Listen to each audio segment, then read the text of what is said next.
Marketing That Works is the podcast for business owners who want to move their brand forward so that they can bring in more sales and clients. I'm Danielle Harris, and I'm bringing you what I know from more than 12 years of experience in traditional and online marketing. I have created marketing strategies for businesses of all sizes, from multi-million-dollar corporations to early-stage online businesses. Remember, some marketers chase fads. I believe in mastering the fundamentals. I talk a lot about the strategies you need to market and grow your business to get clients. But what I don't often talk a lot about are the roller coaster of emotions that come up as you market your business. As a coach or solo entrepreneur, marketing feels deeply personal. So while you may get great strategy, so many feelings come up that make you want to avoid or stop marketing altogether if it's not working the way that you want, when you want it, how you want it. So in this episode, I'm talking with my client, Isa, about how working together in my one-on-one marketing and messaging program, The Blueprint, allowed her to not only get great strategy, but also process all of the frustration, anxiety, and all the other emotions that come up if you're a coach, service provider, entrepreneur, marketing your business. Because look, tears happen in marketing, and we talk about holding space for all of that while also creating converting launch content and selling spots into a high ticket offer. So let's get into this interview. Thank you so much, Isa, for being on today. I'm so excited to talk with you about our time working together in The Blueprint, my one-on-one marketing and messaging program. Before we get started, I would love for you to introduce yourself to the people, what it is that you do, and why you got started working together with me. Absolutely. So, hi, everyone. My name is Isabella Sanchez Castañeda, or Isa, and I am an award-winning podcast producer for coaches and consultants. I specifically help with ghostwriting episodes and then working through the production process. That's everything from the ideation to the promotion at the very end. And I started working with Danielle actually because Danielle was my client first, and I got to dive into so much of your expertise by crafting this podcast together, that then I was like, oh, I think I should work with Danielle. And you started talking about the blueprint and how you could get so much done in 3 months and just get a lot of clarity. And I was kind of in a season of testing and pivoting. So it really just made a lot of sense to work together. Yes, and so let's talk about, let's go just right on in about the testing and the pivoting that you were doing. When you first came to me, you had some ideas of things that you wanted to go and work on. Give the people an idea of what it was that you were working on and what it was that you wanted some clarity around. Yes. So I had been testing selling my services in more of a package model, and I was very confused, may not be the right word, but I was very unsure of what was going to be the best way to message it, because it was new to the market and it was something that I didn't see a lot of people doing. And my pricing was fluctuating. And then in our time together, I was then testing out a group program, and I thought, I'm a done-for-you provider, but so many people talk about how group programs are such great funnels, or group programs can be such a great way to bring people in and make some more quote-unquote passive income. And so I was like, let's give this a shot. So we worked together for a total of about 6 months, and so in that time, there was the pivot in the packages, in the pricing, and in the program. And I know that so many times people, they come and they're thinking, okay, I'm starting over from scratch. Like, I don't know exactly what it is that I need to be doing, saying. Everything feels like a lot's happening and going on. I don't know what to do. Was that some of your experience that you had as you were going through and working together about, like, is this going to work? What's going to make the biggest difference? How do I talk about this? Yeah, so I had a lot of, how am I going to do this? Is this going to work? Not necessarily because of my offer, but because I had come through a season where I was getting coaching from a lot of different people, and I was actually in a lot of different group programs and a lot of different courses.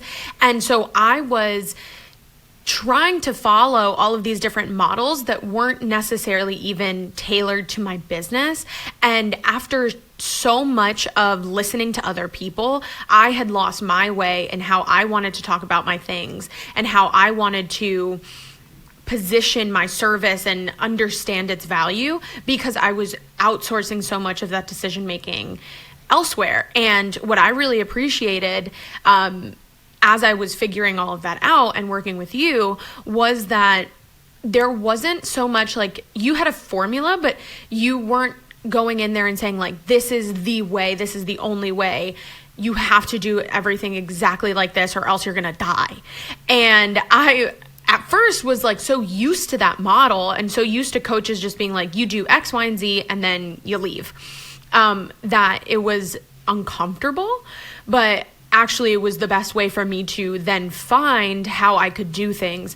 It was the best way for me to figure out what I wanted. And it was just a very different type of coaching container. And so I know that I, answered your question in kind of a roundabout way, but it was so refreshing to actually get to work through that confusion without someone coming in and saying, actually, like, let me take it all away and just give you something to do.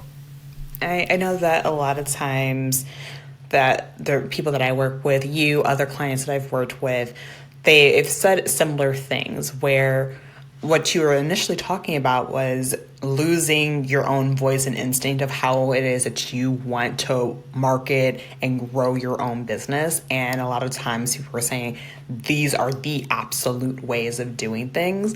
And to be fair, there are things that are like best practice, things that you could take in mind and take into consideration. But when it comes to marketing, there are a whole lot of different ways to go about selling and promoting your program. And a lot of times what the work that I'm doing with people is helping them to see what is it that you want to do? What's going to feel as if like this is me taking ownership? And I know that one of the things that we worked on was something that you had thought about was like a really good perspective and a good angle that from another program, they were like, nope, that's not what you want to do. After working together, rediscovered that I was down the right path to begin with, and then trusting that like I have good instincts of what it is that my business needs, and trusting that, going back into that and creating marketing around what it was that you just had your own instincts about doing anyway. Yeah, and I think that it was really tough for me to go back to those instincts and to believe like, oh no, I knew what it was all along. And I think that so much of the container that you created was, yes, of course, marketing strategy, but also trust and like self-ownership again. Because even when we got to that point where you were like, yep, you were right the first time, I then actually had to do a lot of processing around like, I was right the first time, and I had a lot of anger and a lot of like just working through resentment from previous coaching that I don't think we talk about enough. And how in like this coaching space is some coaches kind of like with ex-partners, like some coaches don't ever want you to talk about your ex-coaches. And so you're like, oh no, but I'm still carrying so much grief and so much turmoil from these previous containers that I really appreciated that with you, we were able to actually walk through a lot of it and go through like, you have now the messaging that you knew all along. Why aren't you using it? And I was like, well, because every time I go to use it, I think of like so-and-so and I get pissed and then I don't want to do it. And I think that was surprising to me that, going into 6 months of marketing work was actually so much mindset and so much behind the scenes and like forgiving and releasing, which, it's not like you ever said, oh, it's just mindset, but that was something that you had a lot of experience in, and were able to work through with me rather than just being like, why aren't you posting 3 times a day? Yes, I know that for so many, there is marketing, and I know that there are a lot of people that say like the strategy is the easy part, and let's dive into the mindset work of like what it takes to do all these things. My background is marketing and like setting up the strategy. Like that's where I like to live at. But I also like to live in the space of realizing that we are humans. A lot of us are coaches, solopreneurs, and we are the person that is creating the marketing. And it's not like this detached, like it's the big business, is like whatever, if it fails, it fails. If it works, it works. This detachment is more of like, no, like there's a lot of like personal identity that goes into creating that, and is holding the space for both. And, as you said, it's really creating trust in yourself of that. What it is that you want to do. There's information to support what it is that was happening, because one of the things was like you were talking to people, you were hearing like, this is what they're saying. I had this instinct to go in this direction. Okay, let me go back to what that is. Forgive myself for like going to other places. Like it wasn't that I was bad or anything else was bad, but like I want to reclaim the ownership I have of finding my voice, how it is that I want to run my business and how I want to move forward. So absolutely. So, and I know that was like one of the things that we worked through a lot. Another thing that we went through was, and you mentioned it before, was launching your group program. And I know that there was a lot that came up when you were bringing this up. This was a brand new offer. You hadn't done it before. I remember a couple of things that came up during that time. But what were some things that during that particular moment of launching it, what came up for you and just like really stood out as we were helping to create that and put that together? Yeah, so I am not used to launching as a done-for-you service provider. I'm more used to kind of evergreen selling, selling through different avenues. And then once you're kind of booked up with your spots, you're booked up. And so I was always intimidated by the idea of a launch and by the idea of like, there's an open cart day and a closed cart day and a wait list and all of these things. And so I think there was a lot of work that we did on just the tactical side of, hey, like what are you going to say on each day? How are you going to plan it? And as anyone who has launched something can tell you, right, there were a lot of ups and downs with that. So there was the planning of it, like I felt good and I was like, oh yeah, I have my, 40 days of content ready to go. I know exactly what I'm going to say. I got ahead and I created a bunch of the Canva graphics and all this stuff.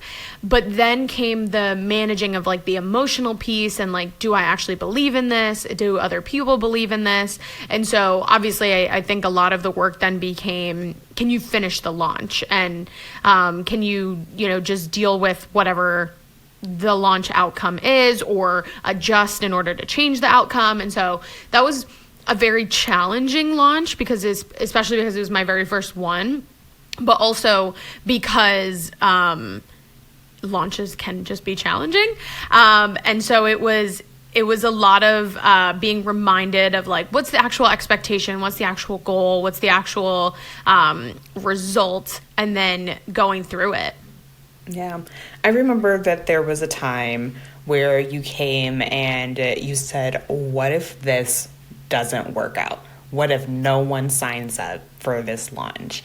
And I remember you saying that it was refreshing, like after the fact, after you had calmed down and recovered, you said, I actually appreciate what it was that you said to me. Do you remember what it is what I said to you in your response to it?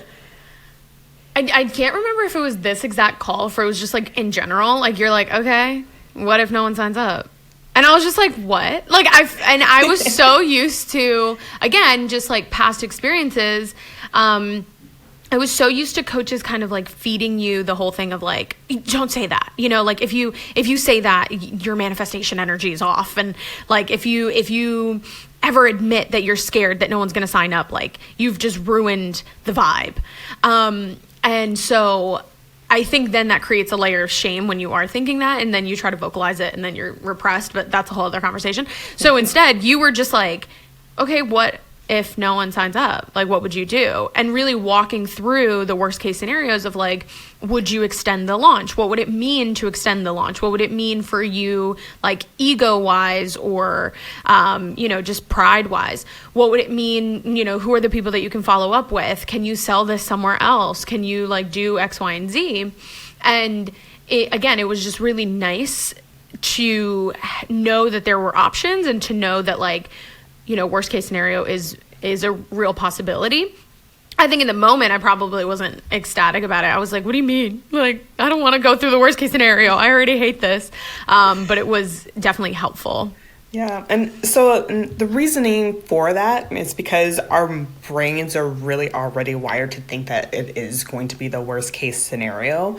And in a lot of my experience, it's that we don't know what we would do if that were to happen, if that were to come about. And when it comes to marketing, it's just like, oh my gosh, what if this happens? Like, I don't know what to do next. I'm going to have to figure this whole thing out.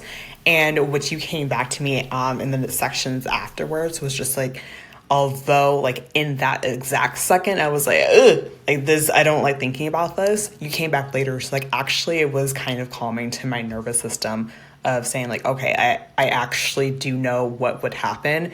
It is not actually the end of the world. I have a plan. I know exactly what it is that I need to do.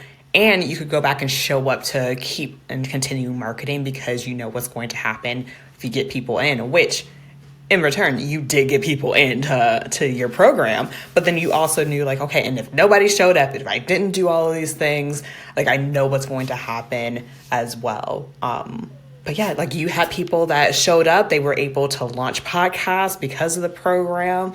And I know that you have other plans in the future of like rolling out some of the concepts that you had during this group program for that, for other things. But I don't want to blow up your spot on that. But I want to pivot a little bit into a couple other things. One was expanding into new platforms. So I know that you have this group program that you tried out. You also have your signature retainer service where you help people to script out their podcast episodes, record them in a studio setting, and then edit them, create clips, all of that. Something that's very high touch. And I know that you also went through a period where you went from charging not a whole, well, you were charging prices and then you went to a place where actually like I needed to charge more to be able to cover all the expenses. And I know that a thing that came up during this period is who am I going to be talking to charge these prices? Can you tell us a little bit about what was happening during that time and like some of the things that we talked about during our coaching? Absolutely. And kind of to what you were saying before, like, I do think that so much of the coaching that you provide and the strategy that you provide has to go back to that nervous system regulation, which is not necessarily how you sell it or how you market it, but it is, at least in my experience, how it ended up. I feel like you have told me that you have other clients that you actually do content with, but with me, I'm just like, I'm just crying, like, I'm just here. And so it was what it was. But with the pricing, I do think that it was a lot of like, what does it look like to be able to charge these prices? We walk through, costs of goods and costs of doing business and everything and justified the price from a very logical place. But then it was like, how can we justify the price from a market fit place? And in that regard, a lot of it was like, I don't think my Instagram audience matches up, or I don't think that my Instagram audience understands what this is, or like they're just not at that price point and all that stuff. So then we opened up a lot of conversations about, okay, are you going to LinkedIn?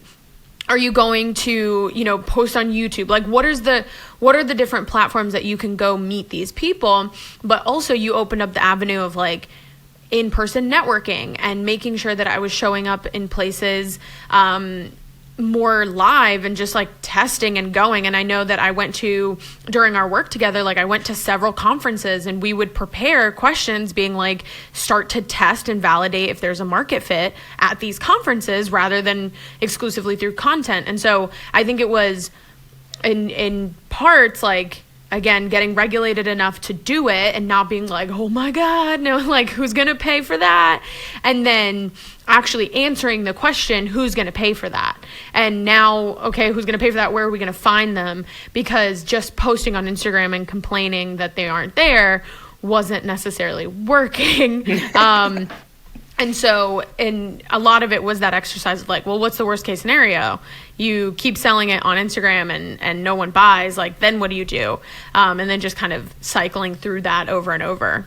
And And I think it's true for a lot of things. And that's why I did my own work to be able to help support people in like that nervous system way, because there's so many things that come up when you're wanting to market your business. There are thoughts that come up. They're just like, okay, I do this service, but like, why aren't people coming? Is that proving that I don't know what I'm doing? Not saying that was necessarily like you, but like it's some of the thoughts that come up, like it's not working, it's not happening. Like it should be happening like this. Why isn't it happening faster? And those are some of the things that really pop up and make you think like, okay, like this isn't even working.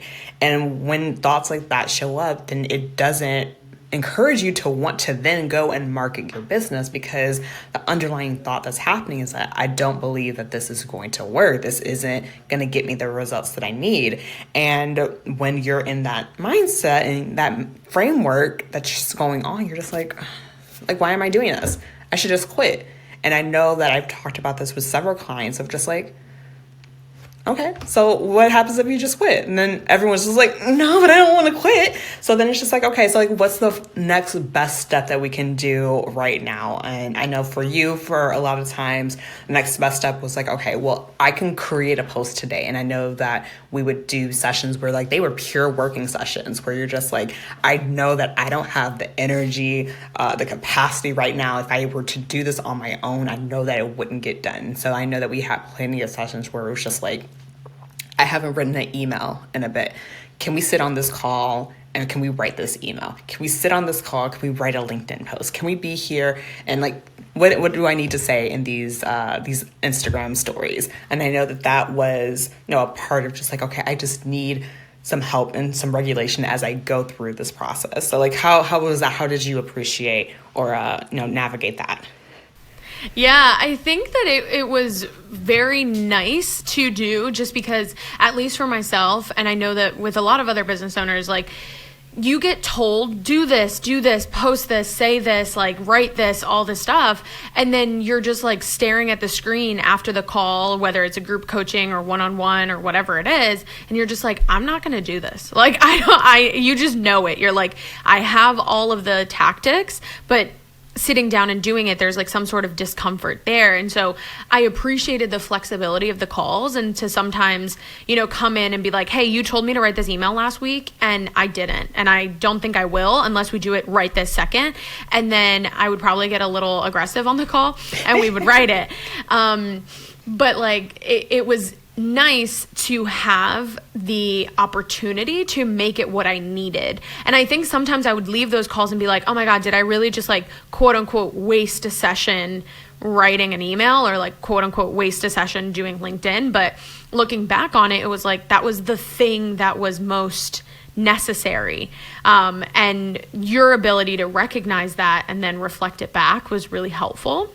And then I do think that so many conversations, when they weren't working sessions on content, they were working sessions like in my calendar, because I would say like, I especially like, I remember during the group program launch, I was like, I don't know when I'm going to write all these emails. I don't know when I'm going to write or do my live. And you'd be like, okay, pull up the calendar. And I'd be like, oh no, there's a bunch of blank space on my calendar. Like, because I just hadn't taken the time to map it out. And so you'd be like, okay, like, I see this section, and I was very resistant to time blocking, or I was very resistant to dedicating certain days. And I think it would come up like pretty cyclically, like every 6 weeks, where I would say, oh, I'm just so overwhelmed. And you'd be like, yeah, because you're not batching your days. Like, something that I got out of it that I still practice today is making sure that I have certain days with no calls, and certain days that are only focused on content, and others that are more like strategic thinking.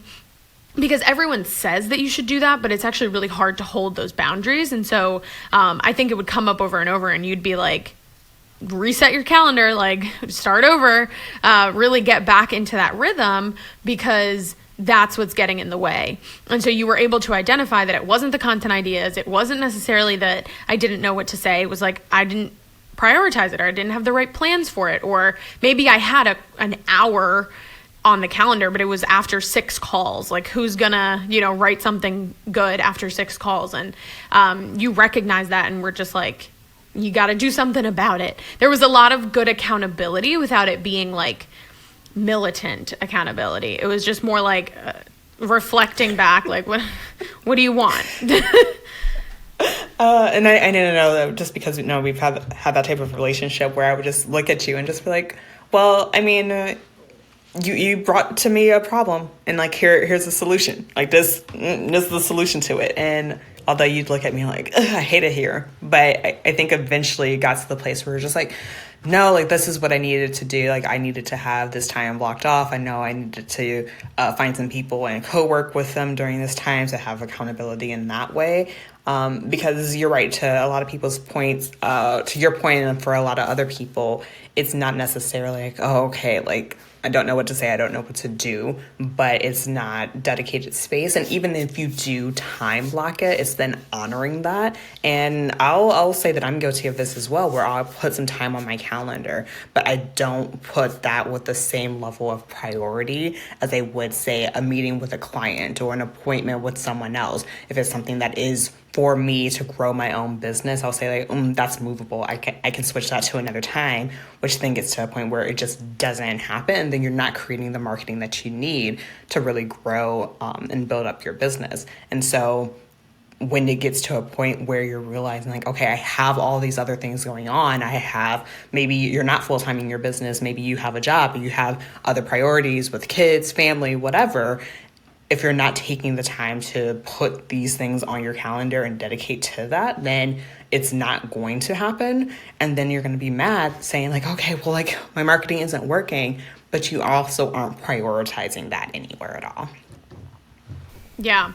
And I think it's a lot of recognizing where you're getting in your own way, and not from a place of like, fix your mindset, but like, where are you getting in your own way, and then having a space to bring that up in and work through. And I think just not necessarily comparing it in like a bad way, but comparing it to other marketing programs that are so focused on like, this is exactly what to say. I think this space and working with you combines really well with other programs that you might be in, and kind of enhances them, just because then you can kind of combine, but then really work through what's actually getting in the way. And so much of, marketing that works is being able to follow through with it, and break through the different layers that are keeping you from following through, whether that is like past resentments, whether that's fears, whether that's capacity on your calendar, whether that's just like simply not wanting to do it and kind of procrastinating on it, and being able to chip away at that while also having, your brilliance of actually knowing what works. It just actually gets you further along than if you were by yourself, or if you were, following a course that doesn't take into consideration that regulation piece. Yeah, absolutely.